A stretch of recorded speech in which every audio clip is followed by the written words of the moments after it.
So let's start the potential energy of a spring by graphical method. ठीक है, तो देखिए साहब, potential energy of a spring by graphical method में आपको ग्राफिकल मेथड का मतलब पता ही है। ग्राफ दो इंफॉर्मेशन देता है, एक एरिया और एक स्लोप। स्लोप का मतलब होता है y axis quantity upon x axis quantity, ठीक है। एरिया का मतलब होता है y axis quantity into x axis quantity. ये बहुत डिटेल में हमने पहले से ही डिस्कस कर रखी है सारी चीजें। तो अब मैंने यहां पर लिख दिया, हमें बताया पोटेंशियल एनर्जी जो भी होगी that should be equals to work done due to spring force negative of it minus of work done due to spring force, क्योंकि स्प्रिंग फोर्स के कारण जो वर्क डन होता है वो कंजर्वेटिव फोर्स के कारण आ रहा है। तो पोटेंशियल एनर्जी माइनस WS आनी चाहिए। ऑलराइट, तो work done due to spring force निकाल रहा हूं मैं, और वर्क डन होता है क्या? Force displacement, force into displacement. तो मुझे एक ग्राफ बनाना है, किसके अंदर बनाऊं जिससे वर्क डन निकले? फोर्स और डिस्प्लेसमेंट के बीच में, ठीक है। तो मैंने एक ग्राफ बना दिया सर, ये y एक्सिस, ये x एक्सिस। x एक्सिस पर लिख दिया मैंने डिस्प्लेसमेंट x, और यहां पे लिख दिया स्प्रिंग फोर्स। ये ले लिया मैंने ओरिजिन, ठीक है। इधर वैल्यू चलेंगी 1 मीटर, 2 मीटर, सोन, ठीक है, 3 मीटर, सोन, यानी कि डिस्प्लेसमेंट इंक्रीजिंग पॉजिटिवली। इधर की तरफ रहेंगी -1 मीटर, -2 मीटर, तो इधर displacement is increasing but in negative direction, ठीक है। ओके, आपको इससे माइंड में कंपेयर करते हुए चलना है। ये हमारी मीन पोजीशन पे ये ऑब्जेक्ट रखा हुआ है, ये O, और ये स्प्रिंग अभी इक्विलिब्रियम पोजीशन में है यहां पर, ठीक है। अब अगर मैं इसको इधर कंप्रेस करूंगा तो डिस्प्लेसमेंट किस डायरेक्शन में होगा बताइए? नेगेटिव। Negative direction, negative. ठीक है। जैसे जैसे मैं कंप्रेशन कर रहा हूं, स्प्रिंग फोर्स इंक्रीज होता जा रहा है या डिक्रीज होता जा रहा है? बोलो। डिक्रीज। डिक्रीज। चांटे खाओगे तुम। Fs की वैल्यू अभी अभी तो बताई थी, Fs is directly proportional to x, Fs is equal to -kx। Directly proportional to displacement का क्या मतलब है? डिस्प्लेसमेंट इंक्रीज होगा तो स्प्रिंग फोर्स इंक्रीज होगा। ये तो हुआ मैथमेटिकल रिलेशन। और थोड़ा कॉमन सेंस सोचो ना यार, एक स्प्रिंग है, उसको तुम प्रेस कर रहे हो, शुरू में प्रेस किया, ज्यादा फोर्स लगेगा कम फोर्स लगेगा बाद में फोर्स लगाने के लिए? इसको मैं पहले यहां लाया और फिर उसके बाद यहां ला रहा हूं, तो इनिशियली ज्यादा फोर्स लगाना है कि बाद में ज्यादा फोर्स लगाना पड़ेगा? बाद में। बाद में। तो फोर्स मैं जैसे जैसे कंप्रेस करता जाऊंगा वो इंक्रीज होगा कि डिक्रीज होगा? इंक्रीज। इंक्रीज। ठीक इसी तरह से अगर मैं एक्सपेंड भी कर रहा हूं, तो मैं इधर एक्सपेंड कर रहा हूं तो स्प्रिंग तो मेरे अपोजिट डायरेक्शन में फोर्स लगाने का काम करेगी। हल्का सा एक्सपेंड किया तो थोड़ा सा स्प्रिंग फोर्स लगा, ज्यादा इसको एक्सपेंड करना चाहूंगा तो ज्यादा फोर्स लगेगा। तो क्या एक्सपेंशन में भी अगर मैं इधर डिस्प्लेसमेंट बढ़ाऊंगा तो स्प्रिंग फोर्स बढ़ेगा? यस और नो? Yes sir. अब मेरे को इस सिचुएशन में बताना कि ये तो हुआ एक्सटर्नल फोर्स की डायरेक्शन कंप्रेशन के लिए, तो स्प्रिंग फोर्स की डायरेक्शन किधर हुई? इसके अपोजिट, पॉजिटिव अपोजिट। तो अगर मैं बोल रहा हूं डिस्प्लेसमेंट मेरा नेगेटिव है, तो उसके अकॉर्डिंग जो स्प्रिंग फोर्स है वो क्या होना चाहिए? पॉजिटिव या नेगेटिव? पॉजिटिव। पॉजिटिव। पॉजिटिव। अगर मैं यहां पर स्प्रिंग को कंप्रेस कर रहा हूं तो इसका मतलब मैं इधर आ रहा हूं और मेरे ऊपर स्प्रिंग फोर्स इंक्रीज हो रहा है एक्सटर्नल फोर्स के रेस्पेक्ट में, तो ये ऊपर डायग्राम आएगा या ये नीचे आएगा? फर्स्ट या सेकंड? फर्स्ट। हाँ भाई एवरीवन जल्दी से जल्दी। फर्स्ट। फर्स्ट। तो जो लोग सेकंड है वो बहुत दिमाग समझे यहां पर। सेकंड का मतलब है डिस्प्लेसमेंट तुम दे रहे हो नेगेटिव, ये है y एक्सिस पे, यहां पे ये प्लस के 1 न्यूटन 2 न्यूटन 3 न्यूटन रहे होंगे, 1 Newton 2 Newton 3 Newton 4 Newton plus का 5 न्यूटन। नीचे -1 न्यूटन -2 न्यूटन -3 न्यूटन -4 न्यूटन ये रहे होंगे। नेगेटिव डायरेक्शन में अगर मैं डिस्प्लेसमेंट दे रहा हूं तो फोर्स, स्प्रिंग फोर्स क्या मिलना चाहिए? तो ये नीचे में पॉजिटिव दिख रहा है क्या तुम्हें? फोर्स पॉजिटिव किधर दिखेगा? ऊपर। अगर मैं नेगेटिव डायरेक्शन में हूं तो फोर्स इंक्रीज होगा किस डायरेक्शन में? पॉजिटिव डायरेक्शन में, प्लस वाई एक्सिस में। एक्स नेगेटिव का मतलब है मैं -x एक्सिस की तरफ जा रहा हूं तो फोर्स मुझे किधर की तरफ मिलना चाहिए? प्लस का y एक्सिस की तरफ। प्लस का y किधर है? ऊपर। ठीक है, तो डायग्राम हुआ ये। ठीक ऐसे ही जब मैंने इसको यहां से एक्सटर्नल फोर्स एक्सपेंड करने के लिए लगाया तो बताओ एफएस किधर की तरफ लगेगा? इसके अपोजिट डायरेक्शन में। तो इसका मतलब जब मैं डिस्प्लेसमेंट को पॉजिटिव एक्स एक्सिस की तरफ दे रहा हूं तो एफएस किधर की तरफ लगना चाहिए? Negative Y axis. तो ये किधर लगेगा? इधर की तरफ। आगे डायग्राम समझ में? So this is the graph. अगर कोई आपसे पूछे कि भाई spring force versus displacement graph बनाइए, दिस इज द ग्राफ। ठीक है, ऑब्वियस सी बात है ना यार, F S is equal to -kx। अगर F S is equal to +kx होता तो ग्राफ ये आता, देखो ये वाला। अगर F S is equal to -kx है तो ग्राफ क्या आएगा? ये वाला। खत्म। इसमें क्या इतनी दिक्कत आ रही है? तो बिल्कुल लॉजिकली भी मैंने अभी समझा दिया आपको। हमें लेकिन फाइंड क्या करना है? ग्राफिकल मेथड से पोटेंशियल एनर्जी फाइंड करनी है। हमें पता है साहब पोटेंशियल एनर्जी होती है negative of minus of work done due to spring force. तो पहले मेरा एम होना चाहिए work done due to spring force निकालूं ग्राफिकल मेथड के through. Here work done due to spring force by this graph, work done from force displacement graph किस situation से निकलेगा? स्लोप से या एरिया से? अरे भोंड दिमागो, वर्क डन का फॉर्मूला क्या होता है? Force into displacement. फोर्स कहां पे लिखा हुआ है? वाई एक्सिस पर। डिस्प्लेसमेंट कहां लिखा है? एक्स एक्सिस पर। Y axis into X axis किस चीज को रिप्रेजेंट करती है? एरिया। तो इसका मतलब वर्क डन निकालना है तो मैं इस ग्राफ का क्या निकालूं? एरिया। तो किसी एक पोर्शन को ले लेते हैं, या तो कंप्रेशन को, एक बार में एक ही काम कर रहे होंगे ना, या तो कंप्रेस क्या होगा या एक्सपेंड क्या होगा। लेट्स सपोज इस बार एक्सपेंशन के लिए ले लेते हैं कि हमने ओरिजिन से इसको यहां तक 3 मीटर तक मान लीजिए लेकर के आ गए थे। तो मैं इसको कोई पॉइंटर दे देता हूं OAB। ठीक है, लिखा हुआ 3 मीटर है लेकिन हम इन जनरल निकाल रहे हैं। ठीक है, इसको आप इस x ही मान लीजिए, ये फाइनल पोजीशन x। 3 मीटर की जगह इस पोजीशन को मैंने क्या नाम दे दिया? 1 से ऐसे चलते चलते मैं A पॉइंट जहां पे इसकी वैल्यू x हो चुकी है वहां तक आ चुका हूं। सो O से A तक का डिस्प्लेसमेंट मैंने कितना बता दिया आपको? x। जैसे 1 2 3 लिखा हुआ है तो ये 3 मीटर कहलाता, x लिखा है तो x मीटर कहलाएगा। तो ये डिस्प्लेसमेंट OA डिस्टेंस x है। ठीक है, और इसी तरह से ये यहां से यहां तक मैं ये जो भी फोर्स लगा इसको F बोल देते हैं। और ये फोर्स कौन सा है? Spring force. बेटर क्लियरिटी के लिए -1 -2 -3 हटा देता हूं, ये समझ में आ ही गया तुम्हें। ठीक है, so work done due to spring force will be is equals to the area of the graph. इसको भी हटा देता हूं अभी समझाने के लिए ताकि आप कंफ्यूज ना हो।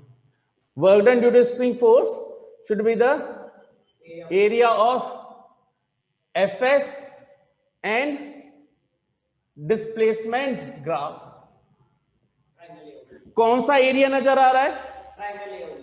Area of triangle OAB।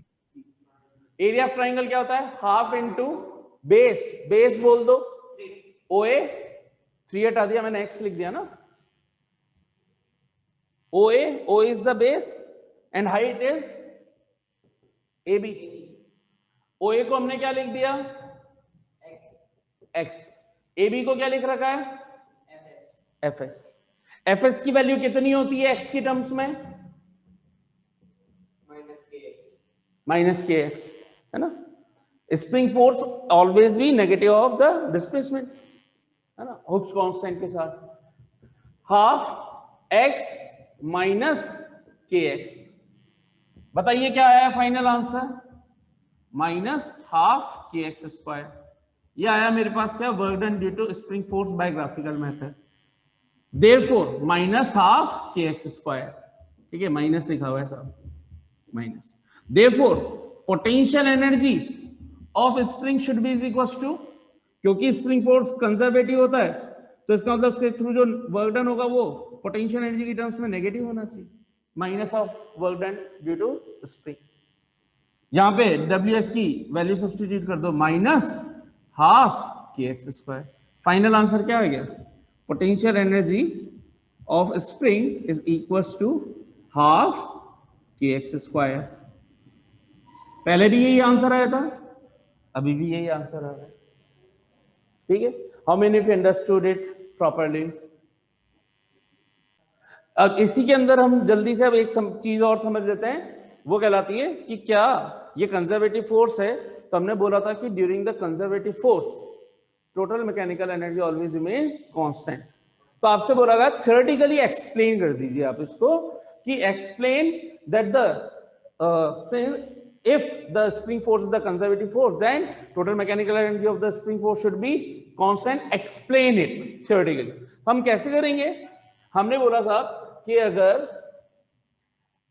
मैंने स्प्रिंग फोर्स को, ये स्प्रिंग थी, यहां से मैंने इसको कंप्रेस कर दिया, एक्सटर्नल फोर्स इधर लगा के, एक्सटर्नल फोर्स इधर लगाया, इससे ये स्प्रिंग ऐसे हो गई, कंप्रेस हो गई साहब, ठीक है। तो स्प्रिंग फोर्स इसकी अपोजिट डायरेक्शन में लग रहा होगा, डिस्प्लेसमेंट इधर हुआ है, तो डिस्प्लेसमेंट और स्प्रिंग फोर्स अपोजिट डायरेक्शन में। सोचो कि जब ये इसकी पोजीशन 0 पर थी, अभी यहां पर, तो मैं इस पर फोर्स लगा रहा हूं, फोर्स लगाने के बाद मैंने यहां पे लाके रोक लिया, तो क्या इसके अंदर पोटेंशियल एनर्जी क्रिएट हो गई इस O से A पॉइंट पर आने पर? यस और नो? अगर मैंने इसको x डिस्प्लेसमेंट दे दिया तो क्या ये इस A पॉइंट पर पोटेंशियल एनर्जी क्रिएट हो गई? कितनी कितनी होगी? अगर x डिस्प्लेसमेंट देते हैं, अभी अभी हमने प्रूव किया था ना, हाफ के x f square minus half के x i square, x i को मैंने 0 ले लिया, x is equal to 0, x is equal to 0 से x is equal to x तक अगर मैंने इसको डिस्प्लेस करवा दिया, यानी OA is equal to x है, तो पोटेंशियल एनर्जी कितनी होनी चाहिए? हाफ के x square due to spring. अब जैसे ही मैं यहां पे लाकर, अभी मैंने इसको हाथ से रोक रखा है, अब जैसे मैं अपना हाथ हटाऊंगा, स्प्रिंग के अंदर एक पोटेंशियल एनर्जी है और इस पर फोर्स, स्प्रिंग फोर्स किधर लगा रही है? इधर। तो जैसे एक्सटर्नल फोर्स हटा, ये स्प्रिंग किधर मूव करेगी? 0 की तरफ। जैसे जैसे ये मूव करेगी, इसमें कौन सी एनर्जी आना स्टार्ट हो जाएगी? Kinetic energy. काइनेटिक। तो इसमें स्पीड बढ़ती जा रही है, जैसे जैसे ये उधर जा रही है, इसका डिस्प्लेसमेंट x A से O की तरफ जा रहे हैं, तो कम हो रहा है या ज्यादा हो रहा है? कम हो रहा है। तो कम हो रहा है तो हाफ के एक्स स्क्वायर से x की वैल्यू डिक्रीजिंग, तो पोटेंशियल एनर्जी डिक्रीजिंग। अगर A से ये डायरेक्ट O पे पहुंच जाएगा तो x कितना हो जाएगा? A से O पे पहुंच जाएगा तो 0। x डिक्रीज हो रहा है, तो A से जब ये O पे पहुंच जाएगा तो x धीरे धीरे रिड्यूस हो रहा है ना, A से बीच में आया तो x/2 रह गया, 1/4 पे आया तो x/4 रह गया, और जब एग्जैक्टली वापस मीन पोजीशन पे आ जाएगा तो x 0 हो जाएगा, तो पोटेंशियल एनर्जी 0 हो जाएगी। लेकिन यहां पे आते आते इसकी इंक्रीज क्या हो रही है इन बिटवीन? Kinetic energy. तो इसका मतलब ये जो पूरी की पूरी पोटेंशियल एनर्जी अभी एट पॉइंट ए है, इस टाइम पर काइनेटिक एनर्जी कितनी चल रही है? 0। मैंने रोक रखा था, जैसे ही मैंने इसको छोड़ा और ये एट पॉइंट O पे पहुंचा, मीन पोजीशन पे, तो वहां पर पोटेंशियल एनर्जी कितनी हो जाएगी? 0। तो इसका मतलब सारी की सारी कौन सी एनर्जी चल रही है? Kinetic energy. ये काइनेटिक एनर्जी कितनी हो जाएगी? हाफ के एक्स स्क्वायर। इसका मतलब O पोजीशन पर जब ये आ रहा होगा, तो इस दौरान O पोजीशन पर काइनेटिक एनर्जी जो हाफ एम, अगर इसकी स्पीड में v मान लूं छोड़ने पर, तो half mv square should be equal to क्या लिखूंगा मैं? हाफ के एक्स स्क्वायर, क्या लिखूंगा, हाफ के एक्स स्क्वायर। इस बेस पर क्वेश्चंस न्यूमेरिकल पूछे जाते हैं कॉम्पिटिटिव एग्जाम्स में कि स्पीड क्या होगी। रिलेशन आ गया ना हमारे पास, क्या रिलेशन आ गया कि भाई एट पॉइंट ओ, क्योंकि सारी की सारी पोटेंशियल एनर्जी कन्वर्ट हो चुकी है किसमें, काइनेटिक एनर्जी में। और अगर काइनेटिक एनर्जी का फॉर्मूला लगाऊं तो बेसिक फॉर्मूला तो हाफ एम बी स्क्वायर होता है, लेकिन ये कितना बन चुका होगा, जो इसकी इनिशियल पोटेंशियल एनर्जी रही होगी, क्योंकि ये पूरी यही तो कन्वर्ट हुई है किसमें, काइनेटिक में। तो ये होगी किसके इक्वल, हाफ के एक्स स्क्वायर। यहां से अगर मुझे एम मास दे दिया जाए, एम ब्लॉक दे ही रखा था, ये एम ब्लॉक, एम पता है तो वी पता चल गया। अगर के दे दिया जाए आपको तो वी स्क्वायर इक्वल टू के एक्स स्क्वायर बाय एम, तो वी की वैल्यू हो गई अंडर रूट के एक्स स्क्वायर बाय एम, यानी कि एक्स रूट के बाय एम। देन इस तरीके से आप वेलोसिटी फाइंड कर लेते हैं, स्पीड फाइंड कर लेते हैं। अब जब ये ओ पर पहुंच चुका होगा तो बताओ क्या ये यहां पे आके रुक जाएगा, क्या होगा, आगे जाएगा, आगे जाएगा। आइडियल सिचुएशन की बात कर रहा हूं तो इसके पास, इसको मान लो ये हाफ के एक्स स्क्वायर को थोड़ी देर के लिए मान लो 100 जूल, उससे इजीली समझ में आएगा तुम्हें। ए पोजीशन पे जब मैं लेकर के आया तो मैंने अपनी एनर्जी ट्रांसफर कर दी, जो एक्सटर्नल वर्क डन किया ए तक लाने में 100 जूल, तो ये 100 जूल इसकी पोटेंशियल एनर्जी बन गया। जैसे ही मैंने एक्सटर्नल फोर्स हटाया, मेरा हाथ हटाया, ये इधर जाना स्टार्ट हुआ, इसकी पोटेंशियल एनर्जी धीरे धीरे कम हो रही है, ठीक है, इसकी पोटेंशियल एनर्जी 90 जूल, तो काइनेटिक एनर्जी कितनी हो चुकी होगी, 10 जूल, जिस भी पॉइंट पे रहा होगा।